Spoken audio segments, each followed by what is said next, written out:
сонсогч та бүхэнд амралтын өдрийн оройн өвчин мэндийг хүргэж байна. Тэгээд цахим сайтуудаар болон YouTube-ээр үзэж байгаа бүх үзэгч нарт Зөвөн Яриа ток шоуны шинэхэн дугаарыг хүргэж байгаадаа маш баяртай байна. Тэгээд надаас маш олон хүмүүс асуусан энэ Зөвөн гэдэг нь яг хаана байгаа юм бэ гэж надаас асуусан байхгүй. Тэгээд яг Зөвөн гэдэг нь бол ганц хоёр бас зүйлүүд байна л да. За хамгийн энгийн зүйл нь бол зочид байгаа. Бид нэр зочдоо ямар зочдыг урьж байгаа юм бэ гэвэл сонирхолтой залуучуудад хандсан. Тэгээд олон оршиж ярихгүйгээр энэ л хамгийн гол нь Зөвөн байгаа болов гэж миний хөтгчүүд бодож байгаа. Тэгээ өнөөдрийн зочин бол Улсын драма эрдэмтэн театрын жүжигчин Октодын хөсөмчид залуу Ромео буюу Шинэ Баяр орж байна. Тэгээд шинээд ирсэн баярлалаа. За баярлалаа. Сон сайхан. Оо нам тайван. Сайхан амарсан сурагтай. Тий, энэ зун сайхан амарлаа. Цагаан хадаг гэх одоо яг 9 сард нээлттэй их нэг уран бүтээлд жудо бүхэн яг одоо та бүхэн сайн мэдэх Олимпиас мөнгөн медаль авсан Сумья гэж жудочны одоо бодит амьдралаас сэдвлэн бүтээсэн тэр сайхан уран бүтээл тоглоод тэгээд тэрнээс хойш сайхан амарлаа. Энэ зундаа бол хизээ зураг авалт болсон. 6 сард 5 сараас 6 сарын хооронд юм уу да. Одоо нээлттэй их гэж байгаа тий. 9 сард нээлттэй их байна. Тэгээд яг энэ Олимпийн наадамд медаль авахаас өмнө энэ киног хийсэн шүү дээ, тий? Нэг медаль авахыг мэдсэн юм шиг, тий? Энэ кино амжилттай болохыг мэдсэн юм шиг яг энэ киног хийсэн байна. Тэгээд ер нь бол энэ кинонд яг ямар дүр бүтээсэн юм бэ? За гол дүрийн охин одоо жудоч Даваа гэдэг охины найз залуугийн дүрт тоглосон.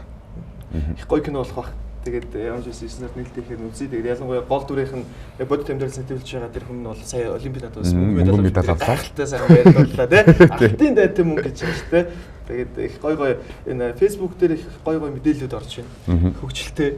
Одоо нэг Сумья алтын дайтай мөнгө авч явах твинд үгсний дайтай унтж байна гэж тий. Тийм орж байна. Шинэ Facebook-ийг хэрэг ашиглаж байгаа 35,000 болов followers нь нэлээ их харагдчихсан. За тий амар followers яаж харагдчихсан нэ. Тий нэг одоо яг ашигладаг хүмүүсийн дэргэд бол ашигладаг юм аавс. Тэгээд ашигладаг хүмүүсийн хажууд бас маш ашиглана. Тий статус болон зураг бол ерөнхийдөө бол их бага оруулдаг. Тий. Тэгэхгүй бол тэгэл өдөр болгон одоо ингээл нэг юм зураг хийгээл тэрэн дээрээ ингээл амьдрал баахан нэг пост хийдэг шүү дээ хүмүүс чи ингээл ухаалаг диф юмнууд ч хийдэг шүү дээ. Тийм бол өөрөөсөө байхгүй. Зүгээр сайхан яг тухайн мөчтөө яг ямар гоё юмнууд нь байна яг тэр юмнуудаа л оруулдаг. Шинийг одоо цахим сайт дээр нэг юм явуулсан байсан. Монголын хамгийн сайхан залуучууд тий хөсөмжид 10 залуу гэдэг. Тэнд шинэ нэг 4-5 явж исэн баг шүү. За. Тэгээд би тэрийг харсан. Тэгээд жүжигч би Амбра гэдэг маш олон гоё залуучууд байсан. Тэнд шинэ Ромео явж исэн. Тэгээд ер нь бол харсан. Би тэрийг хараад ямар санагдчихсэн тэр. Тийм мэдээж сэтгэл одоо өндрөөлгөө яах вэ гэдэг. Аав кинонд жүжигчин Сэрэн болдын залуу нас тоглодог. Тэн дээр бол яг хоёрын хоолоо их төстэй гэж байдаг те. Тэгэд кинон дээр нь яаж проб авч орсон юм? Кинон дээр бол юу вэ? Яг би драма театрт орсон байсан. Театр студийн дэрэгдэх, драма театрын дэрэгдэх театр студид жүжигчнээр орсон байсан байхгүй. Тэгээд яг нэг өдөр өрөөндөө яг тоглолттой байсан юм аа. Яг өрөөндөө ороод хувцас аваад яг гарч исэн чинь цэбох яг зохиолч Эрдэнэ Далайхтай сууж исэн. Тэгээд энэ залуу ш тэгээд яг юм хэлэхлээр ингээд би сайн байцгаана үгээ мэдлжээ тэгээд гарч исэн байхгүй. Тэгээд дараад нь би яг найруулагч би яг уулзаад нэг юм кино хийж байгаа ахынд одоо Цэрэн болдын залуу наснд ингээд тоглоно гэдэг.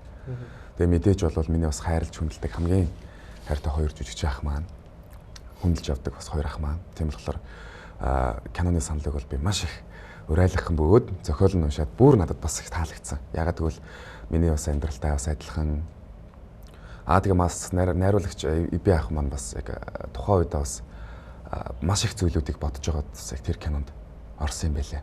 Тэ. Тэгэхээр бол тэр кино бол яг бас яг миний хамгийн хайртай, хамгийн одоо дуртай тэгээ үзэгчдийн сэтгэлд хүрсэн бас хамгийн сайхан уран бүтээл маань.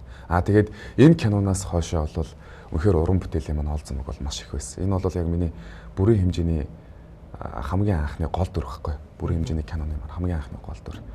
Тэгэхээр маш их хайртай. Тэгээд анхныхаа бүтээлээр бас ийм сайхан бүтээл тоглоод үзэгчдийн зүрх сэтгэлд хүрсэн нийнхаа хувьд бол бас маш их баяртай байдаг.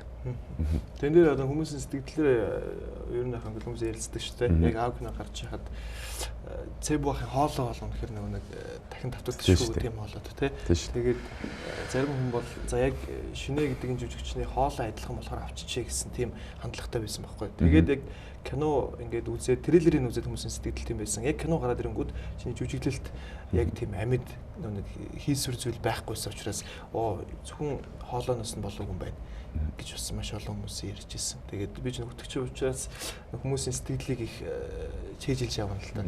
Тэгээд ер нь дараа нь ингээд ярилцахад ч гэсэн хэрэг болдог гэж боддог байхгүй. Баярлалаа. Тэгээд одоо энэ учрал гэх кино байна. Дээрээс нь хамгийн бас шинийг тодтогч өгч байгаа зүйл бол Ромео юм аа. Тийм ээ. Ромео тоглосноос хойш бол хэм маяг, амьдралын хэм маяг маш олон зүйл өөрчлөгдөж байгаа гэж би бодож байна. Ягаад тэгэхээр эмэгтэй хүмүүсийн хандж байгаа хандлага тийм найз тийм байх л байх л та. Ягаад тэгэхээр Ромео гэдэг чинь бол нэг хүн болгоны одоо мөрөөдлийн залуу шүү дээ тий. Одоо гадаадын кинон дээр бол Леонардо Ди Каприо тоглодог шүү дээ. Тэгээ Монголын Ромео бол одоогийн одоо шинэ залуугийн Ромео шинэ яваа шүү дээ тий. Тийм гэж хэлгэн зэ сайшин тэгээд. Тийм шинэ залуугийн яг тоглосон юм.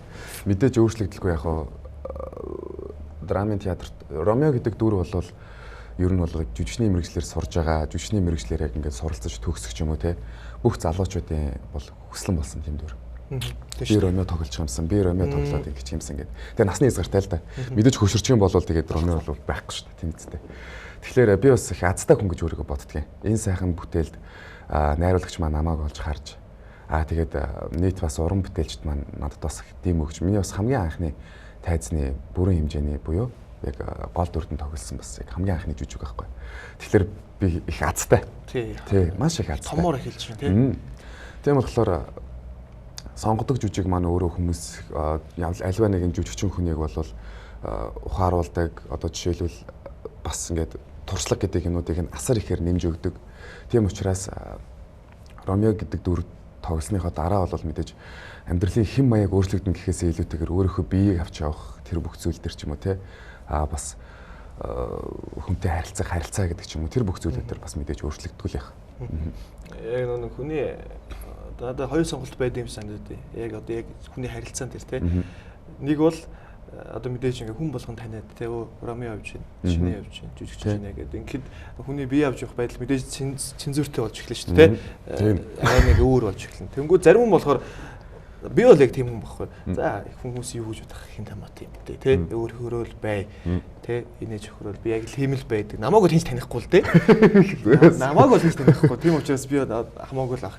Тийм учраас яг ерөн зүгээр энэ хоёр сонголтын алийг нь шинэ сонгож амьдралтаа хэрэгжүүлдэг. Аль аль нь ч тийм яг үнэ. Аль аль нь ч гэдэг юм байна. Би ч бас яг өнөөдөр яг би ч бас яг адилхан шүү дээ бас. Өөр хөрөө байх те. Ингээд гой чөлөөтэй байх, ийшээ тийшээ гарч орохдоо одоо жишээлбэл ер нь жоохон хайнгтай ч юм уу те тиймэрхүү. Тэгээд хитрхи тийм нөгөөд нэг юм задгаа байгаад ирэхлээр чи нөгөөд нэг хүмүүс яг тайзан дээрээс нь ингээ гоё айгуу гоёор ингээ хүлээгээд авцсан хүн чинь гудамжаар ингээ бүр ингээ өөрийгөө хайцсан ингээ бүр ингээ яваад тахлаар ч юм бас энэ чинь ийм байсан юм гээд адаглал зүгээр ийм намхан залуу байсан юм уу гэдэг ч юм уу те дундаж өндөртөө намхан залуу байсан юм уу гэдэг ч юм уу те бас ерөнхийдөө бол тиймэрхүү яриануудыг бол их сонсон шүү дээ. Тэр бүгдээс нь ахуулж үзэл бас яг тэр яг өөрийгөө бас яг тэр нөгөөд нэг үзэгчдэд тэрийг хараад үнэлээд ингэсэн байгаа хүмүүсийн нүдэнд чинь бас өөрийнхөө бие бос зүг авч явахгүй бол бас болохгүй. Аль болох би өөрийнхөө юм би чөлөөтэй хүн гэдгээр ингээд яваад тахлаар ч бас айгу муухай шүү дээ тийм үстэй. Миний хэлээд байгаа гэсэн л үгүй. Тий, ер нь одоо жишээлбэл одоо мэдээж бие авч явах тал бол кул тий. Яг зөөр яг бусдтай харьцахтаа энгийн яг нөгөө байгаагаар тий. Одоо жишээлбэл яг тийм хүмүүс би мэднэ л те. Одоо жишээлбэл хоёулахнаа байхдаа нэг өөр хүмүүстэй харьцахтаа нэг өөр. Гэтэ тэр олон танил хүн биш. Зүгээр хүмүүсийн амьдралд харагддаг баг. Хүний зан харин шиг те. Яг зөв тийм биш. Яг л одоо хоёулаа байхдаа яг одоо байгаагаараа л байдаг шиг олоолаа байхдаа ч гэсэн тийм байгаасаа л гэж би хүсдэг. Яг чиний хувьд бол нэг бие авч явах байдал шиг тийм үү тэр зүйлээр бол үнэхээр кул байх хэрэгтэй. Би бол энэ дээр санал нэгж байна. Тийм. Яг зөв. Тэгээд өнөөдрийн бас шинээг өөрсөн гол шалтгаан бол залуучуудад илүү хандж байгаа маань нэвтрүүлэг би бас түрүү хэлсэн шүү дээ. Тэгээд YouTube дээр Element хийсэн нэвтрүүлэг маань бас аваа хандлттай авсан миний хувьд маш их баяртай байгаа. Тэгээд цаашгаа ч гэсэн ингээд сонирхолтой зочдыг оруулаач. Энэ дунд нь доор нь жүжигчин шинэ баярыг оруулах боломж байна. Ромео гэсэн сэтгэлүүд бас ганц хоёр байсан. Дээрээс нь миний фэйсбુક руу Зөвүүн яриа ток шоу яг пэйж нээхгүй байгаа юм бэ. Тэгээд ийм жүжигчдийг оруулж болох уу гэсэн хүмүүсийн сэтгэлүүд надад ирсэн байхгүй. Тэгээд би пэйж нээсэн үзэгчтэй Зөвүүн яриа гэдэг пэйж нээсэн байгаа. Тэгээд шинээг бас өнөөдөр хүмүүсийн хүсэлтээр би өөрөж авчирч байгаа. Тэгээд ер нь бол ганц хоёроос асуултууд надлаа илгээсэн байсан. Тэн дунд бол мэдээж маш олон найз охинтой юу гэдэг асуултыг ирүүлсэн. Яг мэдсэн юм аа. Асууна гэж мэдсэн юм аа. Найз охинтой байгаа юу? Ганц бие юм болов уу? Ерөөсө фэйсбુક дээр нь тийм байдгүй юм шиг байлаа те чиний. Тийм учраас байхгүй гэж бас маш олон хүн боддог байх. Байд юм уу байдгүй юм. Энэ тал дээр одоо ингээд яг ингээд бүрэн гүйцэд ингээд хариулт өгöd болвол найз охин болвол яг хөө харьцдаг бүсгүй болвол байгаа. Тийм тэрнээс бол яг найз охин бол байхгүй. Тийм. Энэ хоёр чинь шал өөр хоёр зүйл шүү дээ. Тийм шал өөр хоёр зүйл шүү дээ.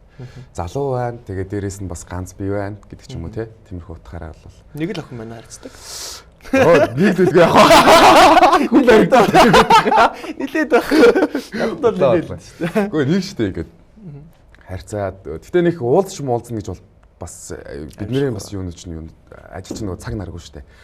Ингээл оройд нь ингээл одоо жишээлбэл юутай гэдэг ч юм уу зураг алт ч юм уу те иймэрхүү жүжиг мүжигийн бэлтгэл ч юм уу тэгэнгүүтэй байж байгаа л бас ийм нэвтрүүлэгт орох гэдэг ч юм уу те тиймэрхүү зүйлүүд байгаа болохоор бас уулзч чадахгүй бас үеуд бас зөндөө байна. Одоо ингээд нэг харьцдаг охинтой байгаа шүү дээ. Найз зөв төсөөлж ярьж байгаа шүү. Харьцдаг охин байгаа. Тэгсэн чинь чамлуу нэг охин мессеж өчлээ л дээ фэйсбુક. Их хөөрхөн охин. За дээрээс нь ярьж байгаа одоо чамлуу бичиж байгаа зүйлүүд нь чамд таалагдсан. За. Тэгээд үнэхээр тэр охин чамд таалагдчих байгаа нэг харьцдаг охин байгаа. Чи хамт давхар харьцаад явах уу эсвэл хоёуланга одоо нэг тэр охинтой харьцахгүй нөгөө өмнө харьцчихсан охинтойгоо харьцах уу эсвэл өмнө харьцчихсан охиноос cancel хийгээд энэ охинтой харьцах. Шууд нөгөөхөө болоод. Тийм нөгөөдгөө болоод яах вэ чи? Мэдгүй өстэй. Тиймэрхүү байдал мэдгүй орж байгааг болохоор одоо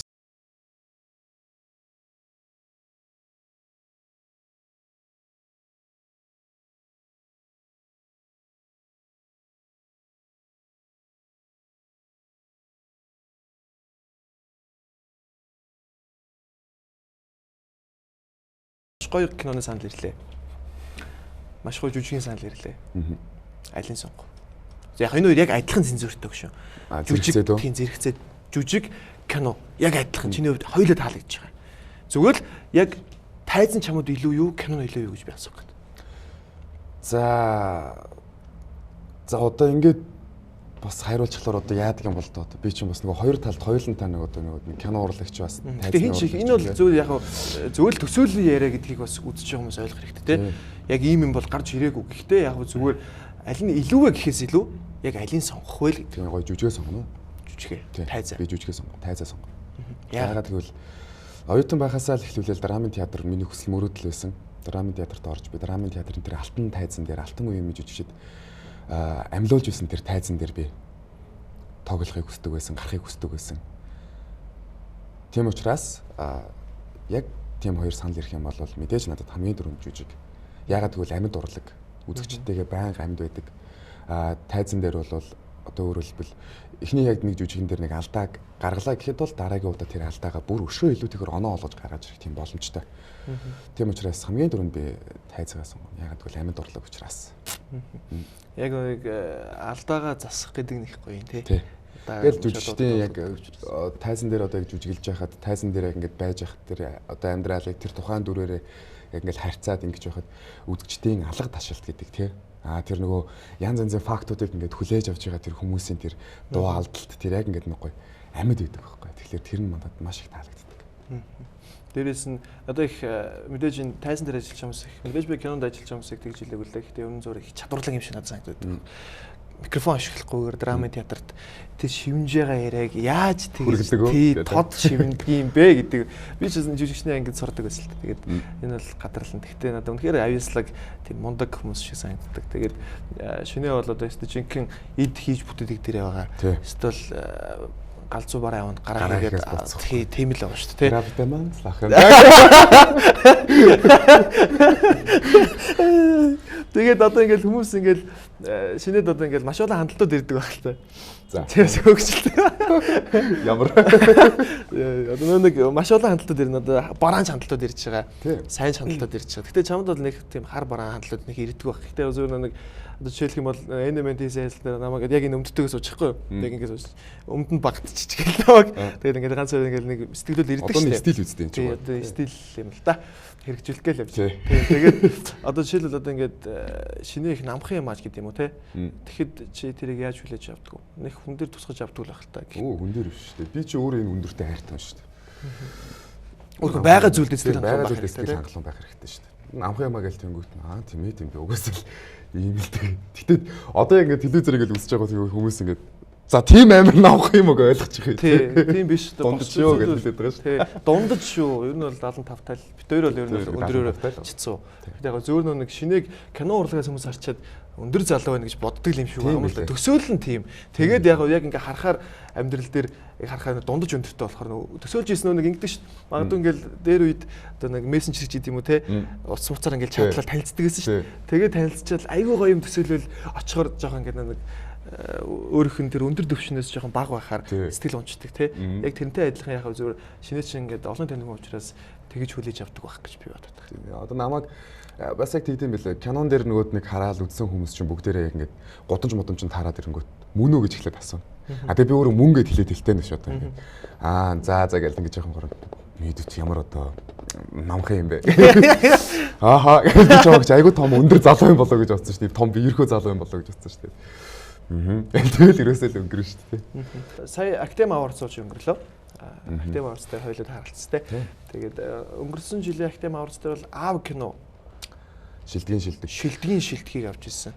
Шинээр бол тэнд гол дүртэн тоглосон. Тэгээд сая бол Атхан дүлцсэн Эрдэнэ хувьсэл продакшны кинонд бол гол дүрт бүтээсэн шүү дээ. Тэгээд баг шагнал аваагүй байна. Тэгээ 2-3 шагнал авсан. Тэгж баг авсан. Би ягаад тэгээд Атхан дүлцсэн нэлээд авна гэж бодож байсан. Ямар юм шагнал авлаа? Дууны найруулагч авсан. Гол дүр шилдэг хэрэгтэй гол дүр Цэрэн даг авсан. Тий. Тэгээд бас нэг нэрэмжит шагналыг бас манай найруулагч Уран агч маань авсан. Тэгээд шинэ бол гол дүрд твшчихсэн. Тэгээд яг тэр үед бол мэдээж маш гоё догтлолтой гоё байсан байх гэж бодож байна. Тэгээд мэдээж бас Цэрэн бол тагттай хоёр чинь нэг номноос твшсэн байх тий. Атхан дүлцсэн Эрдэнэс хоёулаа твшсэн билүү? Ихэн Цэрэн даг ах уу? Цэрэн даг. Тийм хоёулаа твшсэн. Хоёулаа твшээд хоёулаа гол twшсэн. Тэгээд одоо Academy Awards бол яг би зүгээр яг түрүүний ярьжсэн төсөөлөл бол миний төсөөлөл бол Атхан дүлцсэн Эрдэнэ за энэ жүжигчин за ялангуяа би жүжигчин ганц шимхийг шилдэг гол дүр авах болов уу гэж би бодож ил байсан л та. Тэгээд энэ дээр бол яг ийм зүйлүүд гарч ирж ирсэн. Одоо кинон дээр нүцгдэхээр одоо шилдэг гол дүр өгдөг болсон юм уу гэдэг яриа бол маш их гарсан. Хүмүүсийн сэтгэл тэнд байсан. Хүмүүс гарч ирээ захим сайт дээр ч гэсэн маш их гарч ирсэн. Тэгээд энэ тал дээр шинэ баярын сэтгэлийг бизээ сонсомоор байна. Хамтран ажилласан үний хувьд. Ягаад тэгэхээр би зүгээр харахтаа бол тэр ч гэсэн мэдээж маш их зориг те маш их авьяас чадвар шаардж байгаа ч гэсэн ганц шимгийн хувьд бол миний хувьд маш их үнэхээр жүжигчин хүнийхээ ор чадварыг би гаргасан болоо гэж тэр үед би бодож ирсэн баг. Тий. Одоо яг ч би бас тийм сайн мэдэхгүй л байна л да. Гэхдээ бол яг бас миний дотор бас яг бодож ирсэн. Яг партнерлсан яг ганц авчих бах таа гэж бодож байсан. Яг хамтран ажилласан үний үед яг л сэтгэл. Тий, өөр ер нь ямар нэгэн өрсөлдөгч байхгүй юм шиг санагдчихсан. Тий. Гэхдээ бас одоо яг тэр нөгөө шүүгчд нь үзээд тий бүх кинонуудыг тэгээд үзээд тэгээд өөрөөсөө дүнгээ тавиад яг яаж яадаг нь би ерөөсөө мэдэхгүй байна. Би дотор хувьдаа бол ямар ч байсан өсөл продакшны жүжигчин ганц юмгийг бол авчих байхаа гэж бодож байсан байхгүй. Яагаад вэ гэхэлэр бас тэр нөгөө дүрийн тал дээрч гэсэн тийм үзэгчид одоо бүгдээрээ л яг киног нь үзэхэд бол эхлээд бол үгнэрийн ганц юм уу эсвэл дуу оруулалт оруулсан юм уу яг мөн үү гэд тэр тухайн дүрдээ ингэж яг орж амьдарч хувирж байгаа нь бол тий тэр нүцгэлтийг бол сайн мэдэхгүй нөө тэр чинь бас л ер нь бол жүжигчин хүн юм чинь тэр зориг гаргаж байгаа тэр бас хэр багийн хүмүүс чинь бас яг камерны өмнө гарч иж жүжиглээд тэгэж яагаад байхгүй шүү дээ. Тэгэхээр бас манай Монголд бас Lovers гэх кино чинь бас ер нь бол шинэ алхам гэдэг юм бас дахиад нэг юм хийцэн болоо гэж би бодсон. Яагаад вэ гэхээр бид нар одоо жишээлбэл 50 Shades of Grey гэдэг ч юм уу те тэр киног ингээл үзэнгүүтээ тэгээд өөр бас ямарваа нэгэн тиймэрхүү кинонуудыг ингээл үзэнгүүтээ те ер нь бол нэг тэгэж ярьж марих нь бол цөөн штэ ингээд манай яг гадаадын хийсэн юмнууд ингээд тэгэхээр Монголдо бас яг тийм зориг гаргаад ингээд нэг алхмыг ингээд ингээ алхаад ингээд гарч байгаа учраас тэр бас мэдээж бас шүүмжлэл бас зөндөө байсан байх л та. Бас манай кинонд ч гэсэн байсан байж магадгүй. Тэгтэл аль адилхан л ер нь бол аль талдаа л ер нь бол уран бүтээл шүү дээ. Тэр хоёулаа бол тийм үстэй.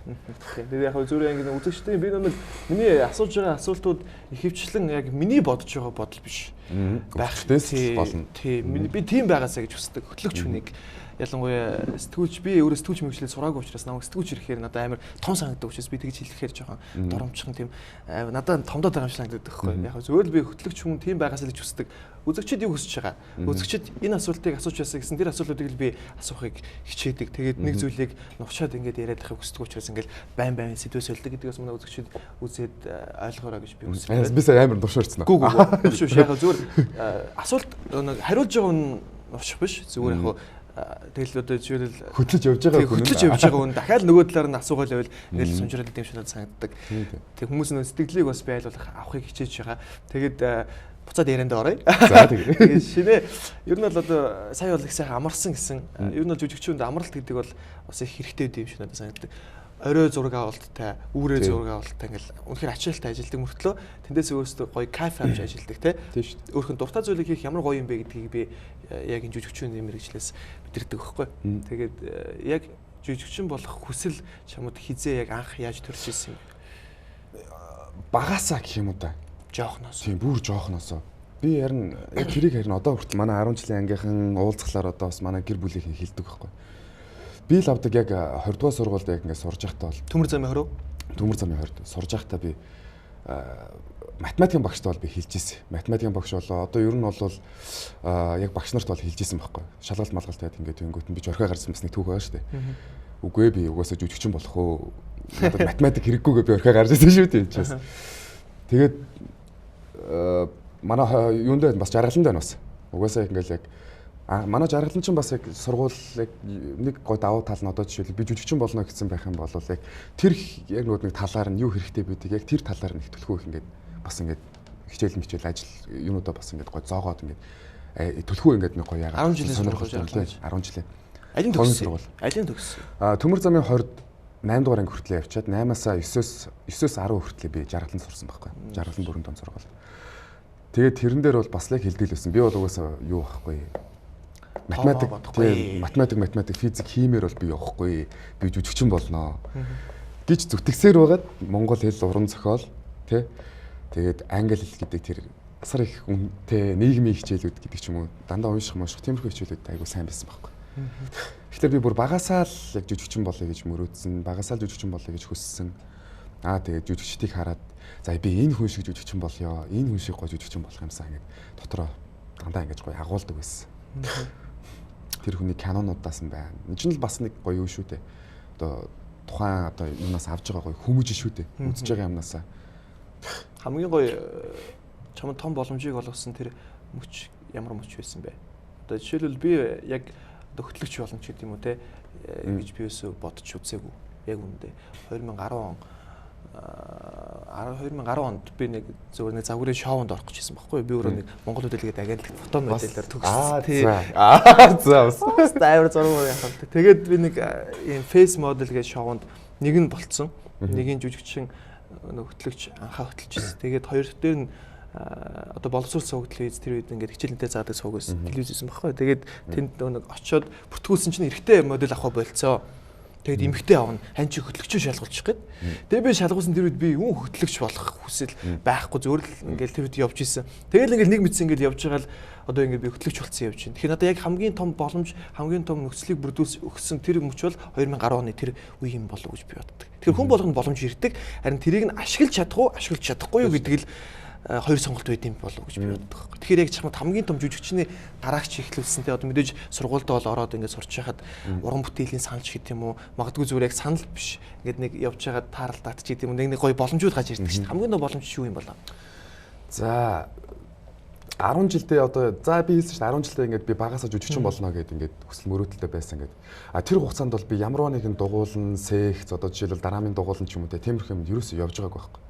Ерөөсөө л яг үдсэн юмнуудаараа л жүжигдэг үдсэн юмнуудаараа л одоо ингээд гоё найзуудтайгаа ингээд бид нар ингээд байж байгаа. Багтаа хүртэл яг ингээд ийм агоны армия гэж одоо бид нар ингээд бодож тоглоод байдаг шүү дээ. Тэргэндээ хүртэл ингээд бид нар ингээд дүүр аваад гэдэг ч юм уу те тэгэж ингэж гоё тоглодог байсан байхгүй. Тэгээд ямар ч тийм драмын дугуулн төрт яваагүй байж хад бол яг 2009 онд яг сургуулаа төгсгөө алд би Монголын кастинг шаа сагантлагт орсон. Тэр бол бас яг өөрөө чи хэлдгээр бол яг бас яг том одоо боломж тэр одоогийн өнөөгийн жишээлбэл их олон уран бүтээлүүдийн маань одоо бас яг эхлэл болж өгсөн. Монголын кастингийн шанс агентлаг суралцаж анх жүжигчний мэрэгжлийг эзэмшгээд бол хэл яриа, дуу, хоолой, тэгээд бас этюд гэдэг те одоо тэр мэдрэмж тэр бүх зүйлүүдийг анханасаа яг тэнчнээс ингээд анх ингээл ийм юм байд юм бэ. Ийм юмнуудыг сурж ийж жүжигчин гэдэг хүн ерөөсөө ингэж гоё бүрэлддэг юм байна гэд. Тэгээд тэнчнээсээ дамжаад Монгол Улсын соёл урлагийн сургуульд орж Монгол Улсын гавьяа жүжигчин Димитатор багш маань Монгол Улсын гавьяа жүжигчин бас Чамин Чулуун багшийнхаа бас удирдлаганд орж суралцаж 4 жилийн хугацаанд бас эрдэм мэдлэгээ бас ингээд хоримтлуулж авсан. Тэгээд бас нэг боломж нь хамгийн том шанс нэг гэх юм бол 3 дугаар курст байсан юм аа. 3 дугаар курст яг тэр үед 19 гэдэг нэртэй киног Монголын одоо 3 найруулагч 30 минутаар нэг хэсэгчилж аваад одоо Баатар найруулагч, Балжин найруулагч, Нямгава найруулагч гэдэг. Тэрэн дээр Дэмдэ өгч маань хоро бочоод өгчгөө гэдэг. Тэгээд тэрэн дээр очиод анх тэнцэжсэн. Яг 19 гэдэг киноны 7 сарын 1-ний тухай үйл явдалтай кино шүү дээ. Тэгээд тэрэн дээр яг хамгийн сүүлийнх нь буюу Нямгава найруулагчийн яг хэсэг дээр нь тэнцэжсэн байхгүй. Тэгэл Нямгава найруулагчийн яг тэр хэсэг дээр нь тэнцээд тэгэхэд бол яг найруулаг Сингдор жах маань бас намайг яг тэнчнээс олж хараад авч ирсэн байхгүй яг тэр киноны гол дүр дээр. Тэгэл яг тэрнээс хойш бас яг миний уран бүтээл бас их гоё. Тэр кино тоглосон уу? Нэгдсэн юм уу да. Тоглосон уу тэр кинонд? Тоглосон. 19 дээр тий 19. Одоо 2012 онд гарч ирсэн юм уу да. Тэрийг яг үзсэн юм болоо. 7 сарын 1-ний холбоотой. 7 сарын 1-ний холбоотой. Одоо гурвалсан бүтээл үүд чинь. Эхлээд Баатар найруулагч, Балжин найруулагч, гурван өөр найруулагчийн харах үзгээс. Нэг хүний одоо амьдралыг гурван өөр найруулагч одоо 30-30 минутаар аваад хийцэн. Тийм хэсэг үед. Тэр бас их гоё одоо гараа гэж хэлэх юм уу те их гоё боломжуудыг нээж өгч. Боломжуудыг нээж өгсөн. Тэгээд одоо манай нэвтрүүлгийн нэр чинь Зэвүүн яриа гэдэг нэртэй шүү дээ. Тэгээд хүмүүс Зэвүүн хаана байгаа гэж асуудаг. Тэгэл яг зөвөр Зэвүүн гэдэг үг яг би ийм нэрийг өгсөн бэ гэхээр Зэвүүн гэдэг үгийг нэг хоёр талаас хэрэгэлдэг. Бүхэл зүйлийг хоёр талаас хэрэгэлж тэ. Энэ өстөө Зэвүүндээ. Тийм нэг жоохон хар талаасаа бол тэгж хэрэглэх байх. Эсвэл энэ өстөө гоё Зэвүүн залуу. Гоё Зэвүүн хувцалдаг. Энэ үг бол хувирч чаддаг үг байхгүй. Би нэвтрүүлгүүдийг хувирч чаддаг байгаасаа гэж үздэг. Нэг юм биш, монотонны биш. Байнга хувирдаг байгаасаа гэж үздэг. Тийм учраас би энэ нэрийг өгсөн. Тэгээд шинэгийн амьдралаа хийжсэн хамгийн Зэвүүн алхам юу вэ? Зэвүүн гэдэг нь одоо гоёороо гэх юм уу да. Сайн талаасаа одоо чиний амьдралыг өөрчилсөн. Одоо магадгүй саний ингээл уран бүтээлүүд бол мэдээж чиний амьдралыг өөрчилж ил байгаа л да. Гэхдээ зүгээр энэ уран бүтээлээс ч гэсэн өөр байж болно. Хамгийн чиний хувьд энэ их Зэвүүн алхам байж дээ гэж хэлэгдэх ч байгаа юм өөр чинь боддог тийм бодол байвал эсвэл одоогээс бодоод ч юм уу те Зэвүүн. За эсвэл Зэвүүн үнээр мэрэгжлийн зүг сонгосон байгаа Тийм байхгүй. ба. Тий. Хамгийн том алхам бол ерөөсөл тийм байгаа байхгүй. Багш нартайгаа хүртэл ингээл үгүй би тийм болно гэд. Ингээл явж ирсэн. Тууштай юм л та тий. Тэгээ хүн ер нь гэхдээ ямар нэгэн зүйлийг ингээд сонголоо гэхэд бол хүнд хэцүү даваа бэрх тэр юмуд нь ерөөсөө хамаагүй шүү дээ. Хэрвээ хүрья, зорио, тэмүүлнэ би ингээд эндээ чаднаа л гэсэн байх юм бол тэрнийхээ төлөө бол яг үнэ хэлэхэд юу ч байсан хамаагүй л тий. Ямар золиос гаргаж ийн үү гэдэг ч юм. Мэдээж ямар нэгэн зүйл зориод ингээд тэмүүлсэн байхад бол золиос гаргах нь бол ойлгомжтой шүү дээ. Тэр болгоныг л одоо өстой жинхэнэ одоо юу гэдэг ардаа хаяад жинхэнэ ирээдүйн рүүгээ тэмүүлээд ингэжсэн бол ингэж алхах бол бас яг юмдаа бас хүрдгэл юм байна гэж бас би боддог. Хүрдэг гэж боддог. Тийм болохоор хамгийн тав Зэвүүн алхах маань одоо жүжигчин болно гэсэн мөрөөдөлтөө одоо хүрэх гэж яваад маань бас юм да. Тэрнээс бол яг бүрэн гүйцэд бас жүжигчин болчоогүй байна. Бүр ингээд энэ мэрэгжлийн орой дээр ер нь гарна гэж бол байхгүй шүү дээ. Тийм бол мацчил байдаг тийм мацчил байна. Нэг чатахаар одоо ингээд жишээлбэл нэг юм гоё зураг байдаг шүү дээ тийм ингээд нэг гоё дээшээ тэнгэр рүү яатсан ингээд нэг гоё шат байдаг шүү дээ. Тэрнийх нь яг нэг 2 3 дахь шатаар нь ингээд алхаж байгаа л тийм л хүн да. Тэр зургийг харахад их гоё тайвширлт шиг нэг бол нэг гоё яг зоригтой хүрэх мэдрэмж юм шиг гоё мэдрэмжийг өгдөг те. Тэр зургийг би одоо манай найрлагч бас харуулах байх гэж бодож байна. За тэгээд өнөөдрийн ярилцлага маань өндөрлөлт өгч байна. Ер нь бол бид чинь 30-аас 40 минут л ярилцсан. Тэгээд одоо миний хамгийн асуух гэдэг сүүлийн асуулт бол одоо төрөний хууль ярьж өстэй октоодын одоо октод их үзэж байгаа гэж би бодож байна. Залуучууд ч гэсэн үзэж байгаа. Ер нь бол ингээд одоо л нэг залуучууд бие биенээсээ гоё үлгэр дуурайлыг авдаг болсон. Энэ хүн биеэ яаж авч явж байна? Энэ хүний юу ярьж байна гэж айгүй хардаг болсон. Зөвхөн охинч биш те. Тэгээд яг зөөр одоо чиний хамгийн их таалагддаг хүний зан арин шүү юу вэ? Магадгүй эрэгтэй ч үж болно. Хүнээс зөв хүн гэж асууя л те. Энийг нас охтууд өөрсдөө тусгаад авч болно шүү дээ. Хүнд байх ёстой чанар, сайн чанар. Дээрээс нь яг зөвөр чамд таалагддаг эмэгтүүнд байх ёстой чанаруудыг бас нэмээд хэлчих болно.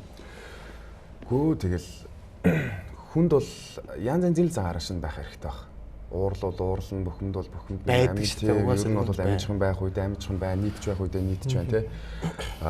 Хүнтэй харьцах гоё харьцах үедээ харьцсан, зааж явах ууртай үед нь бас дотоод сэтгэл зүгээс шалтгаалаад ууртай үедээ харьцах үедээ харьцсан те.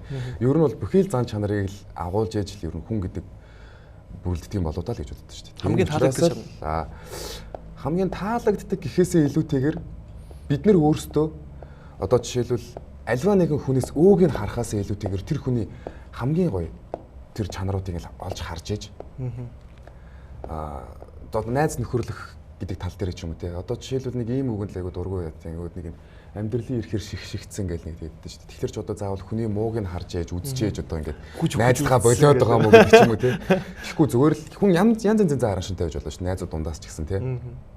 Инглээр ингэждэг, тэгэхээр тэгчдэг. Тэгэнгүүт нь за инглээр ингэждэг юм чинь хүнтэй бол одоо юу яагаад яах юм. Яг энэ тал дээр бол яриад яах юм. Өөр юм дээр нь инглиг нэг нөх бас нэг хүн байгаад шүү дээ. Дараад нь өөр өстө жинхэнэ юм дээр тэр найзууд нь жинхэнэ 100 байдаг гэдэг ч юм уу те. Янз янз шүү дээ ер нь бол. Тэгэхээр хүний зүгээр өөг харахаас илүүтэйгээр хамгийн сайхан чанаруудыг нь олж харж тэр хүмүүстэй яг гоо тэр байгаагаар нь харьцаж байгаа тэр хүн л хамгийн гоё.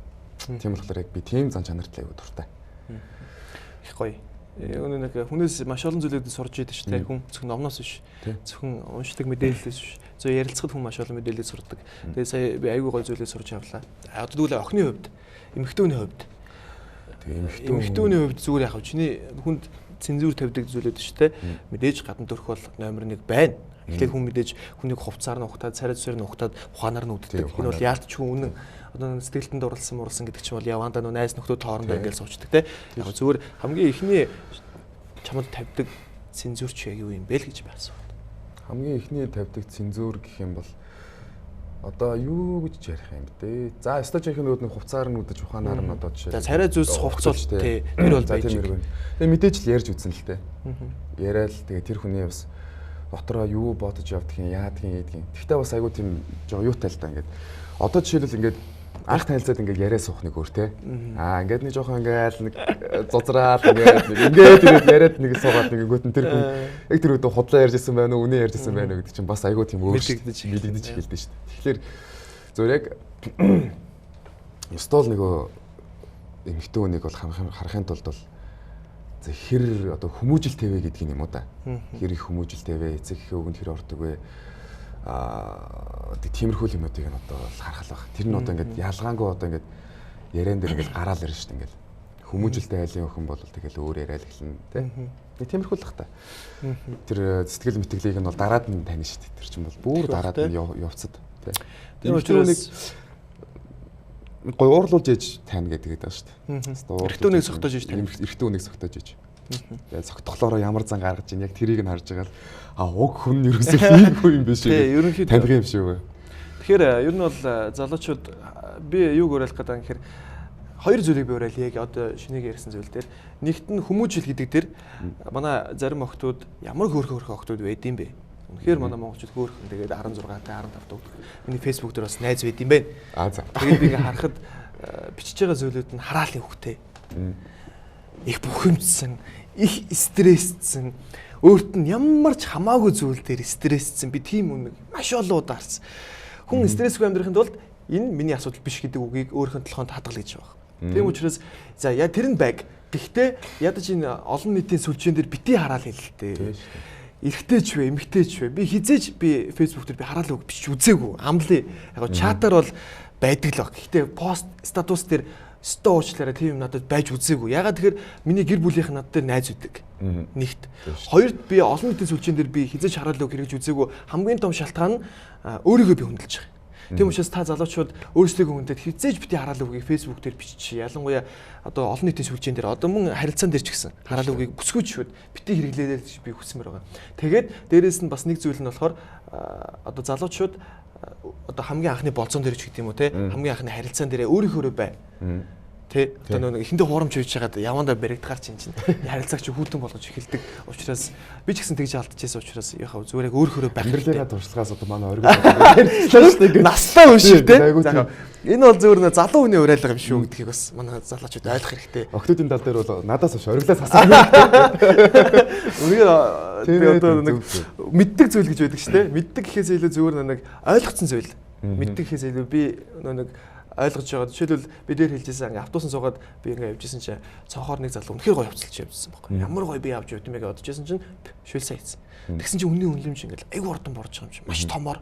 Тийм учраас жижигхэн зүйлдээ хүний үнэлэмж буурд юм шүү залуучуудаа гэж би хэлэх гээд байгаамаа. Тэгээд өнөөдөр шинэтэй ярилцаад маш олон гоё зүйлүүдийг би ойлгож явлаа, суралцлаа. Тэгээд ер нь бол дараагийнх нь уран бүтээлүүдийг би дэсэн ядан хүлээж үздэг ийм жүжигч юм шүү. Залуучуудыг шинээг оруулаасаа гэж маш олон хүсэлт байсан. Ямар хүн юм бол гэж маш олон хүмүүс бодож ирсэн баг. Тэгвэл өнөөдөр шинэ багаан ч гэсэн маш багаан ч гэсэн шинээг ийм хүн юм а гэдэг. Зөв юм бэ. Зөвүүн залуу гэдэг нь бас бодчихсан баа гэж бодчих. Тэгээд ирсэнд баярлаа. За баярлалаа. Бас нэвтрүүлэгтээ урьж зөв яриа гэдэг нэвтрүүлэгтээ урьж бас ийм сайхан ярилцлагыг бас өрнөсөн маш их баярлалаа. Тэгээд дараагийн бас нэвтрүүлгийн бас урилгыг бол таатаа бас хүлээж авч гоо сайхан ярилцмаар байна. Тэгээд чи бид бас хоорондоо уулзаад бас ингэж ярилцах нь бол бас яг хөө тий үзэгчтэй бас хүргэж тэр гой зүйлүүдийг бас ярилцах бас надад маш их таатай байлаа. Баярлалаа. Тэгээд дараагийн дугаар дээр хэнийг оруулмаар гэдгийг зөвүүн яриа Facebook пэйж хуудас дээрээс та бүхэн өөрхөн сэтгэлдлийг хэлээрэй гэж би хүсмээр байна. Тэгээд зөвүүн яриа гэдэг монголоор гэрэлээр бичээд ороод мэдээллүүдийг аваад өмнөх нэвтрүүлгүүдийг үзээд би магадгүй дараагийн зочнороо рэпер инэрл юм уу эсвэл загвар өмсөгч Индог инх болдог залуу байдаг шүү. Энэ хоёрын нэгийг өрөө гэж бодож байгаа. Тэгээд манайхан санал сэтгэл хаваалцаарай. Дараагийн дугаараа эргээд уулзъя. Шинэ хоёрын ертөнцөөр хамтаа хийсэн баярлаа. Дараагийн нэвтрүүлэг хүртэл баяр та. За баяр та.